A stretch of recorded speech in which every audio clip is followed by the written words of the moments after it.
Good morning students. पिछली कक्षा में हम लोगों ने खेल दिवस के अभ्यास प्रश्नों का चर्चा की थी और मैंने आप लोगों को उसके आंसर्स लिखवा भी दिए थे, अर्थात मैंने उसको अपनी कॉपी में लिखे हुए आपको दिखा दिए थे और आप लोगों ने उसे अपने नोटबुक में लिख लिया होगा। क्वेश्चन नंबर 3 जो था कि ट्रू और फॉल्स वाला, और क्वेश्चन नंबर 4 कि खेल दिवस पर कौन कौन से खेलों का आयोजन हो रहा था। ये दो प्रश्न मैंने आप लोगों को होमवर्क में करने के लिए दिए थे, वो भी आप लोगों ने कर लिए होंगे। उन दो प्रश्नों को नोटबुक में लिखने की जरूरत नहीं है, आपको उन्हें सिर्फ बुक में ही लिखना है। तो पहले एक बार आगे बढ़ने से पहले हम उसके आंसर्स देख लेते हैं। पहला था ताकाहाशी को पोलियो था। ये सही था या गलत?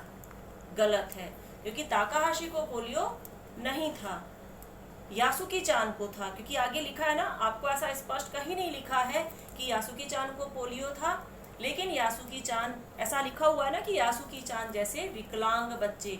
और यदि ताकाहाशी को पोलियो होता तो वो रेस में हिस्सा ले ही नहीं सकता था, है ना, रेस में हिस्सा नहीं ले पाता, जबकि वो तो सारी रेस में फर्स्ट आया था। और ताकाहाशी के क्या फिजिकल क्या उसकी कैरेक्टरिस्टिक्स थी कि वो हाइट कम थी, उसकी बहुत ज्यादा बौना था, उसके हाथ पैर छोटे छोटे थे, लेकिन उसको पोलियो नहीं था, पोलियो यासुकी चान को था। तो ये गलत है। हेडमास्टर इनाम में सब्जियां ही दिया करते थे। ये बात सही है कि हेडमास्टर साहब इनाम में सब्जियां ही दिया करते थे, तो ये राइट होगा। थर्ड है तोमोए के बच्चे सब्जियां पाकर बहुत खुश होते थे। ये सही है क्या? गलत है। तोमोए के बच्चे सब्जियां पाकर खुश नहीं होते थे, बल्कि उन्हें उन सब्जियों को अपने घर ले जाने में शर्म महसूस होती थी, उन्हें झिझक महसूस होती थी, हेजिटेशन लगता था उन्हें। तोतो चान को इनाम में पालक की एक गड्डी मिली थी। ये सही है कि गलत है? ये गलत है, क्योंकि तोतो चान को पालक की गड्डी नहीं मिली थी। हम पीछे देखिए, आप देखेंगे पेज नंबर 26 पे, वहां पर क्या लिखा हुआ है कि तोतो चान को इनाम में मिले थे 2 कंद और कुछ प्याज, तो उसे पालक की गड्डी नहीं मिली थी। ये आंसर गलत है। तो ताकाहाशी हर दौड़ में फर्स्ट आया था। ये सही है, ताकाहाशी सारी दौड़ में फर्स्ट आया था।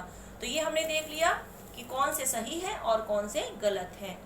अब जो नेक्स्ट क्वेश्चन था, खेल दिवस पर कौन कौन से खेलों का आयोजन हो रहा था, तो उसमें आप कोई से भी 4 खेलों का नाम लिख सकते थे, जैसे कि कार्प मछली रेस थी, एक माँ को ढूंढो, उसके बाद रस्साकशी, है ना, बाधा दौड़, रिले रेस। तो आपको ये सारे नाम लिखने हैं।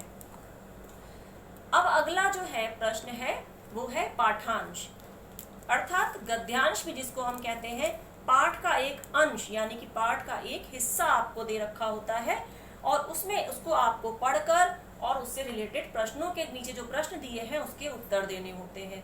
कोई जरूरी नहीं है कि उसी गद्यांश में से या उसी पाठांश में से आपको सेम उत्तर मिल जाएगा। आपको वो पाठ अच्छी तरह से आपने पढ़ा होगा, तो आपको उससे रिलेटेड, पूरे पाठ से रिलेटेड आपको सारी बातें मालूम होंगी, तो आप उनके प्रश्नों को अच्छी तरह से लिख सकते हैं। ये प्रश्न अभी मैं आपसे डिस्कस करूंगी, मैं आपको उसके आंसर बताऊंगी भी, लेकिन मैं इन्हें डिक्टेट नहीं करूंगी, मैं इन्हें सिर्फ ओरली आपको बताऊंगी। लिखना इन्हें आप ही को है और बुक में ही लिखना है, इसे नोटबुक में नोट करने की जरूरत नहीं है। इन्हें आप जो बुक में जगह दे रखी है, नीचे स्पेस दे रखा है, आप उसमें लिखेंगे। लेकिन इस बात का विशेष ध्यान रखिए, अभी आप क्लास 7th में हैं ना, 7th 8 9 10 सब में ये गद्यांश जरूर आता है, और स्पेशली 9 10th में बोर्ड के एग्जाम में ये जरूर आता है, 40 मार्क्स का आता है। इसलिए अभी से आपको इसकी प्रैक्टिस होना बहुत जरूरी है और अपने ही शब्दों में लिखना है। यदि आप मेरे बताए हुए शब्दों में एज इट इज लिखेंगे, आपके मार्क्स कट जाएंगे। इसलिए मैं आपको इसे आंसर्स इसके रिटर्न आपको नहीं दूंगी, इसे मैं सिर्फ डिस्कस करूंगी, मैं इसे समझाऊंगी और उसके बाद आप इन्हें लिखेंगे। मैं ये बता दूंगी कि कैसे लिखने हैं और क्या आंसर इसका बनेगा। लिखने आपको अपने ही शब्दों में है और बुक में ही लिखने हैं। तो पहला हम गद्यांश पढ़ें। बात क्या है, तुम्हें क्या अपने इनाम नहीं चाहिए? आप अपनी बुक ओपन करके बैठिए, पेज नंबर 29। तुम्हें क्या अपने इनाम नहीं चाहिए? उन्होंने पूछा। तब आगे कहा, अपनी अपनी माँ से कहना कि आज रात खाने में वे यही पकाएं। ये सब्जियां तो तुम्हारी कमाई हुई है, यानी आज रात के खाने में अपने परिवार के लिए तुम भी अपनी मेहनत से लाया हुआ कुछ जोड़ रहे हो। सोच कर देखो कैसी लगती है यह बात, जरूर खाने में बड़ा स्वाद आएगा। और सच बात तो यही थी। जिंदगी में पहली बार तोत्तो चान की ओर से खाने में कोई योगदान होने जा रहा था वाला था। मैं माँ से कहूंगी कि वे आज रात मसालेदार कंद ही बनाएं। उसने हेडमास्टर जी से कहा। प्याज का क्या बनेगा यह मैं अभी तक तय नहीं कर पाई हूँ। अब पहला प्रश्न क्या दिया हुआ है, सब्जियों के विषय में कौन किन्हें समझा रहा है। ये चीज हम जानते हैं क्योंकि ऊपर फर्स्ट लाइन में जब समझाना शुरू किया है इसमें लिखा है उन्होंने। अब ये क्वेश्चन ऐसे भी बन सकता है कि इसमें उन्होंने किसे कहा गया है, ठीक है ना। लेकिन जैसे यहाँ पर लिखा है कि सब्जियों के विषय में कौन किन्हें समझा रहा है, आप लोग अच्छी तरह से जानते हैं कौन समझा रहा है, हेडमास्टर जी समझा रहे हैं। किसे समझा रहे हैं, बच्चों को समझा रहे हैं। लेकिन हाँ सिर्फ एक लाइन का ऐसा आंसर, ये किसने किससे कहा वाली स्टाइल में तो क्वेश्चन है नहीं कि हमने लिख दिया हेडमास्टर साहब ने बच्चों से कहा। सिर्फ इतना नहीं लिखना है क्योंकि इस टाइप के क्वेश्चन जनरली 2 या 3 मार्क्स के आ जाते हैं। तो आपका सिर्फ इतना भर लिख देने से कि हेडमास्टर साहब ने बच्चों से कहा, उसमें आपको मार्क्स नहीं मिल पाएंगे। तो हमको उसे थोड़ा सा डिटेल में लिखना पड़ेगा। जैसे हमको लिखना पड़ेगा कि बच्चों को इनाम में मिली हुई सब्जियों के प्रति अरुचि देखकर हेडमास्टर साहब उन्हें उन सब्जियों के उपयोग तथा उसके महत्व के बारे में समझा रहे हैं। यहाँ पर हमने ये भी लिख दिया कि कौन समझा रहा है और बच्चों को समझा रहा है, ये भी आ गया, दोनों आंसर आ गए। लेकिन हमने उसमें वो पूरी बात समेट दी कि इनाम में मिली हुई सब्जियों के प्रति अरुचि देखकर हेडमास्टर साहब बच्चों को उनके महत्व और उनके उपयोग के विषय में समझा रहे हैं। अब दूसरा प्रश्न है, परिवार के लिए रात के खाने में क्या विशेष हो सकता था। ये उत्तर आपको ऊपर से मिल ही रहा है गद्यांश में से, लेकिन आपको उसे मैंने कहा ना कि एज इट इज वहां से उतार के नहीं लिख देना है कि आपको अगर उस पाठांश में से ये उत्तर मिल रहा है तो हम वैसा का वैसा उतार के लिख दे, नहीं, हमको अपने शब्दों में लिखना है ना। हिंदी तो हम नॉर्मली बोलते हैं, घर में भी बोलते हैं, इतनी हिंदी तो आप लिख सकते हैं अपने दिमाग से, उतने सेंटेंस आंसर्स को फ्रेम कर सकते हैं, सेंटेंस फ्रेम कर सकते हैं। तो क्या कह सकते हैं कि परिवार के लिए रात के खाने में यह विशेष हो सकता था कि उस दिन बनी सब्जियां बच्चों की कमाई हुई थीं। उस दिन के खाने में वे भी अपनी मेहनत से लाया हुआ कुछ जोड़ रहे थे, ठीक है। तो क्या आंसर होगा, परिवार के लिए रात के खाने में उस दिन यह विशेष होने वाला था कि उस दिन रात में बनी हुई सब्जियां बच्चों की अपनी कमाई हुई थी और बच्चे रात के खाने के लिए परिवार में कुछ अपना भी योगदान दे रहे थे, ठीक है। आंसर समझ में आ गया है, आप अपने शब्दों में इसे बुक में लिखेंगे। तोत्तो चान को दौड़ में क्या इनाम मिला था, ठीक है।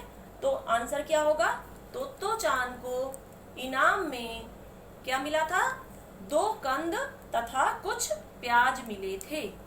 नेक्स्ट क्वेश्चन है, वह अपने इनाम के विषय में सोच रही, वह अपने इनाम के विषय में क्या सोच रही थी। तब यहाँ पर वह कौन है, क्योंकि ऊपर के क्वेश्चन में तोत्तो चान की बात आई है, इसलिए ऑब्वियसली यहाँ पर तोत्तो चान की ही बात हो रही है, ठीक है। तो तोत्तो चान क्या सोच रही थी, तोत्तो चान ने यह सोचा कि वह इनाम में मिले हुए कंद के लिए माँ से कहेगी कि वह उन्हें मसालेदार बनाए, क्योंकि पीछे हमने देखा था कि वो कहती है कि मैं माँ से कहूंगी कि आज रात में मसालेदार कंद बनाए। तो उसने इनाम में मिले हुए कंद के बारे में क्या सोचा कि मैं माँ से कहूंगी कि आज वो कंद को मसालेदार बनाए। और दूसरा उसको इनाम क्या मिला था, उसको मिला था प्याज, बहुत सारे कुछ प्याज मिले थे। तो उसके बारे में वो कुछ डिसीजन नहीं ले पा रही थी, नहीं समझ पा रही थी कि क्या बनना चाहिए, इससे क्या बनता है, क्या व्यंजन बनते हैं। तो उसने उसके लिए क्या सोचा था कि प्याज के व्यंजन के बारे में वह कुछ भी सोच नहीं पा रही थी। तो इसका आंसर फिर से मैं एक बार रिपीट कर देती हूँ कि वह अपने इनाम के विषय में क्या सोच रही थी, वह अपने इनाम में मिले हुए कंद के विषय में यह सोच रही थी कि वह माँ से आज रात को खाने में मसालेदार कंद बनवाएगी और इनाम में मिले हुए प्याज के विषय में वह कुछ नहीं समझ पा रही थी। ठीक है, तो ये तो हो गए हमारे प्रश्न गद्यांश के। आपको इन्हें समझ के अपने आप से कॉपी में लिखना है। उसके बाद सॉरी, कॉपी में नहीं, बुक में ही लिखना है, नोटबुक में नहीं लिखेंगे। नेक्स्ट क्वेश्चन है, सही कथन के आगे सही का चिन्ह और गलत कथन के आगे गलत का चिन्ह लगाइए। तो ये जो है क्वेश्चन, ये भी राइट एंड रॉन्ग वाला है, जैसे हमने पीछे देखे थे वो उसी तरह के हैं क्वेश्चंस। इन्हें भी आपको बुक में ही करना है, ये आपका होमवर्क है। तो आपका होमवर्क क्या है आज का? क्वेश्चन नंबर 6 जो है वो आपका होमवर्क है, प्रश्न 6, ये आपका होमवर्क है। ठीक है, तो आपको ये प्रश्न बुक में ही करना है। इस टाइप के प्रश्न जो है वो कॉपी में करके आपको फालतू में टाइम वेस्ट नहीं करना है। ये सारे प्रश्न आपको समझ में आ गए होंगे। अब आप इन्हें काम कंप्लीट करके रखिए। और जो बुक के जो और अगले क्वेश्चंस है भाषा कौशल, जिसमें हम व्याकरण देखते हैं, उसको हम अगली कक्षा में डिस्कस करेंगे और वहां पर हमारा चैप्टर जो है अगली कक्षा में हमारा चैप्टर समाप्त हो जाएगा।